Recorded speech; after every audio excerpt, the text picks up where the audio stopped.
Are we okay to begin? Yeah. They seem okay? Yeah. Okay then. So then, let's see here. Okay, I have control over my document, which is a good sign. And with that then, I will begin. So yes, my talk today concerns a rather small corner of Nishitani literature, but I hope the way that I tell the story will perhaps gain some interest from all of those diverse perspectives that are gathered here today. So with that, I begin. So Rudolf Bultmann begins his essay, New Testament Mythology, by laying out the three-storied mythical worldview: Earth in the center, heaven above, and the underworld beneath.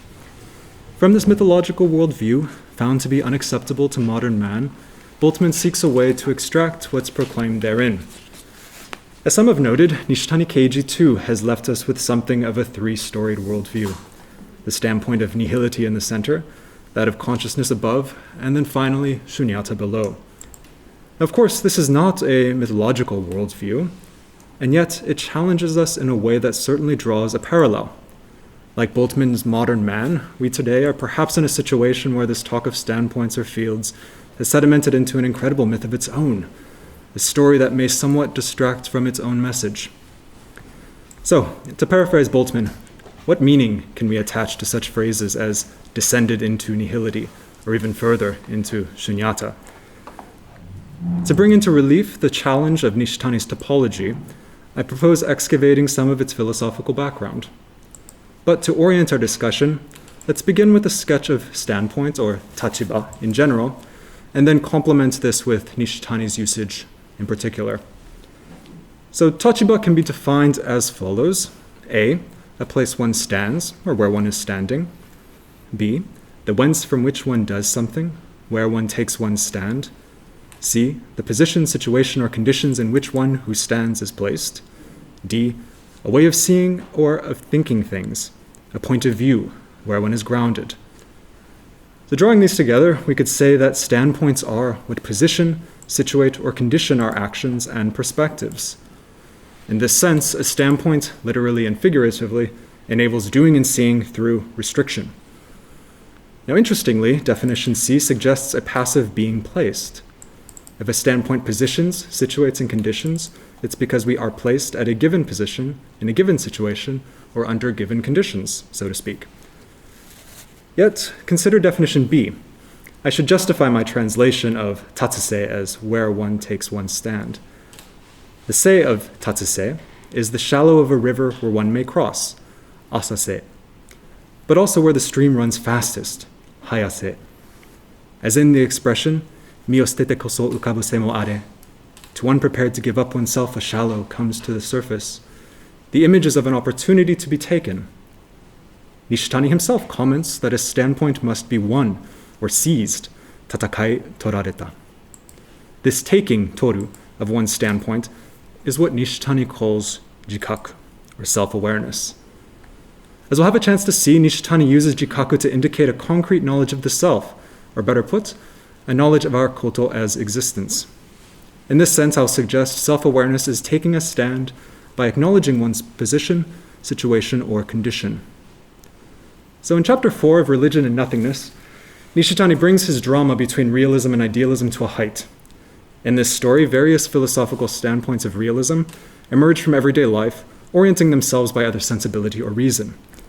These realisms, however, are challenged by idealisms that expose their hidden presuppositions. Let's turn our attention to the confrontation with respect to reason. It's here that in Nishitani's story, the old metaphysics, which contends we grasp independently existing substance, through the faculty of reason, this old metaphysics is challenged by Kant, who takes then that the concept of substance is to be a rule of pure understanding's cognitive action. Perhaps surprisingly, what Nishitani does not say is that Kant, in his critique, initiates some fundamental shift away from the old metaphysics, but instead puts the difference in the following terms. The change is just that the relationship between object and representation, as the hidden basis in the old metaphysics, was drawn into the light and acknowledged as the basis in Kant's critical philosophy. Nishitani is not then talking about two contrasting approaches to philosophy, one that assumes the givenness of substance and one that rejects that givenness. Instead, by reinterpreting the old metaphysics from the results of Kant's project, He characterizes the latter as a disclosure of the real situation, or as the standpoint of the subject in its self-awareness. This deepening of self-awareness, then, evinces an acknowledgement of one's basis, a kiban, a self-understanding of one's koto. Now, if the talk of standpoints is all about learning about ourselves, wouldn't it be more straightforward to talk of analyses and descriptions of the facts of human life? So here we need to stress the language of an acknowledged basis, for it's on this point that Kant truly was decisive for Nishitani. That is, in the self-awareness of the subject, one no longer merely learns new facts about oneself. The conclusions Kant drew from the ideality of substance and causality, I would like to suggest, lead us away from self-knowledge of facts and toward a language of standpoints and self-awareness. As Nishitani writes in Religion and Human Life, when we take ourselves to be natural beings and thereby understand ourselves to be already equipped with some essence, something important is overlooked, precisely what's called human life. For the human being can understand herself from within. When it's said the human is, this way of being is always that of understanding oneself while being. Furthermore, this self-understanding human being is something that must truly become human. The human being is essentially implicated in the task that it must truly become human. This task is knowing how oneself truly is, becoming thus and being thus. It is the problem of one's being and self-awareness, knowing the self. And if we delve further into the task-like character of human life, the problem of one's being and self-awareness, it becomes clear that this task is fulfilled only by having one's own measure or standard, something which, nevertheless, has a kind of universality, objectivity, or necessity. The importance Nishitani puts on what we could call this shift from substance to subject is not one that suddenly emerged in the 50s. This issue comes into sharp relief in an essay published in Riso in 1934 and included in Nishitani's first book. In Temporanity and Permanence in Morals, Nishitani offers a relevant discussion of action in its total concreteness. He begins with so-called technical action, which he identifies with poiesis in Aristotle, actions like building houses. This qualifies as action to the extent that it can be distinguished from mere material process by the structural relationship it maintains with thinking, or noesis. Yet Nishitani hesitates to call this concrete action, for he contends that the action, insofar it is determined by the eidos, or form of the house, say, is ruled by the necessity of natural law. In this case, Nishitani puts suggestively, the subject of action is still substans. Pertinent for our discussion today is that Nishitani does not seem to believe there really is mere technical action. The distinction is one of perspectives, genshi. In other words, the problem is not what kinds of concrete human activities count as actions, but what perspective enables us to truly comprehend concrete human activities at all. And the problem is quickly compounded, for the perspective we have on our own actions is not a mere theoretical matter. On the one hand, our understanding of our activity is a self-understanding. When we understand our own activity in its concreteness, as performed with free spontaneity, we, Nishitani writes, come to gather ourselves, become for ourselves, which is all to say, in this being self-aware, the subject must come to make herself manifest. But on the other hand, this self-understanding is not just finding out about ourselves some always already present fact. For example, that even in technical action we're not determined by our object. This does not mean, in other words, that the self enters into an intelligible world already opened up somewhere, but its own determination of the will first opens this world up right below. By achieving a certain perspective, we open up a world, which must be understood not as something that is for us, but as something we ought to make be.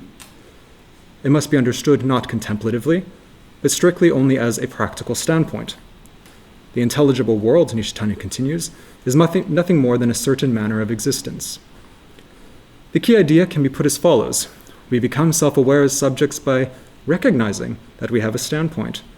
We, in other words, open up this world right below by coming to acknowledge that what we are is no more than what we recognize we ought to be. To have a standpoint, then, is to be responsive to the ought, to demands. In this sense, a standpoint is the condition in which one is placed, not in the sense of natural laws, but as demands whose necessity relies on our recognition of them as such. By acting in accordance with these demands, the task of our being in self-awareness is realized. Furthermore, if self-awareness is about our koto as existence, and not just one's koto, then what is realized is one's own being, what attained one's own self-awareness. For the demands to which one is responding are one's own measure or standard. It's in this measure or standard that one is grounded, and from these that one acts. Now, one useful way, perhaps, to explore Nishitani's topology could be in terms of identity. Indeed, in a late lecture from 1971, Nishitani himself uses this kind of language. Throwing oneself out in one's entirety, as returning to oneself, is the clear identification of oneself. Hakkiri shita jibun no identification. Within the self-awareness of one truly becoming oneself, he continues, affirming oneself or negating oneself is not a matter of either self-righteousness or self-torment, but of properly having grounds. Chanto konkyo o motteru toいうこと. What could he mean by this suggestion? In this lecture, Nishitani returns to the example given earlier of building a house. If we take the carpenter, for example, within making the house, he knows himself.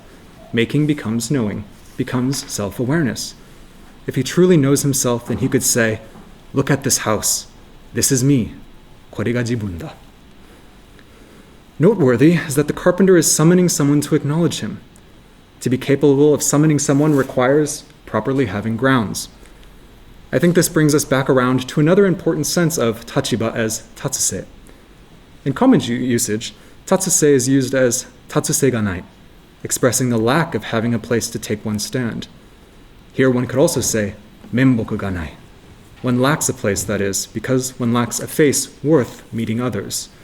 One is discredited, as we would say in English. But menboku nai is also the beginning of an apology, the recognition of failure. The story coming into focus is something like the following. The standpoint of consciousness, qua standpoint, is something we sustain by taking a stand, and thus something that could fail. Coping with this failure, finding one's grounds, and once more taking a stand, begins with the recognition of this failure as a failure. It begins with identifying with the failure. Now the next step, of course, is forgiveness. And perhaps if there is any proper place for something like the work of waiting, it is there. Thank you very much.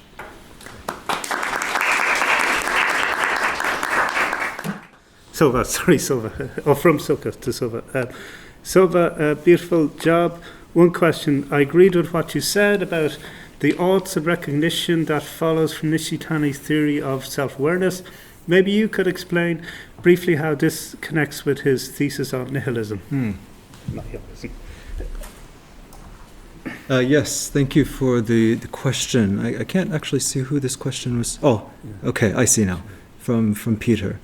Yes, so I've tried to suggest at the end, trying to give us a different perspective on this whole myth of consciousness, nihility, and shunyata, and try to frame this in what would it make, how could we make sense of the idea that consciousness, or our ability to make the world intelligible, what would happen if this failed?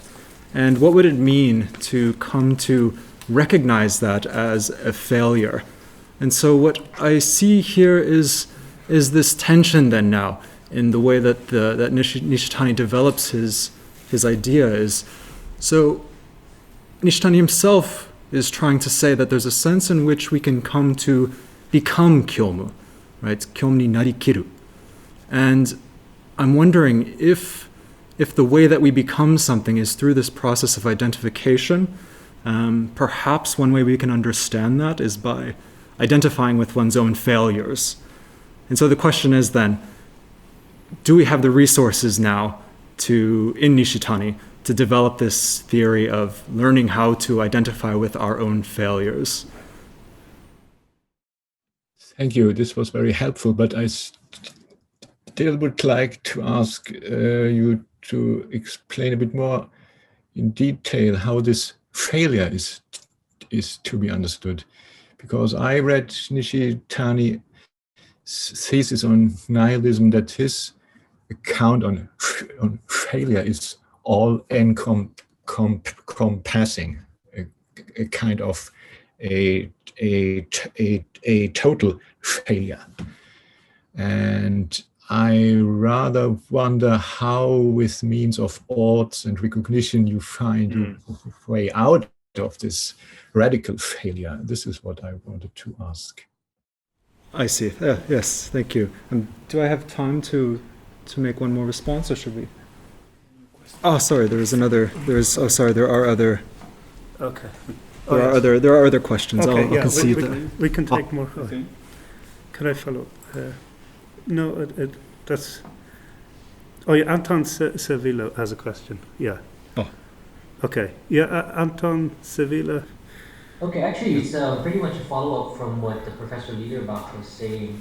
I wonder, my concern actually is the word identification, yeah? Because if you're still identifying with a failure, let's say I'm a loser or I can't get it right, in a sense, isn't that still the standpoint of consciousness? Yes. In a sense, you know, the whole ability to be able to define what you are, you still haven't quite gotten to the A is not A yet. So in a sense, I wonder if, you know, if you use the word identification very flexibly, I could see how it could apply through all three standpoints.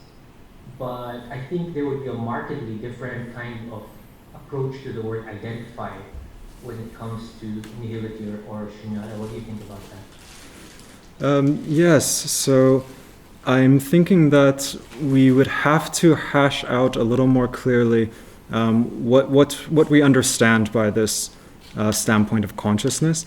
I think as Peter mentioned, if we understand the breakdown of the standpoint of consciousness as this sort of all-encompassing failure of intelligibility, then the question is, okay, so now that intelligibility has collapsed, how do we have any resources to identify something like a failure?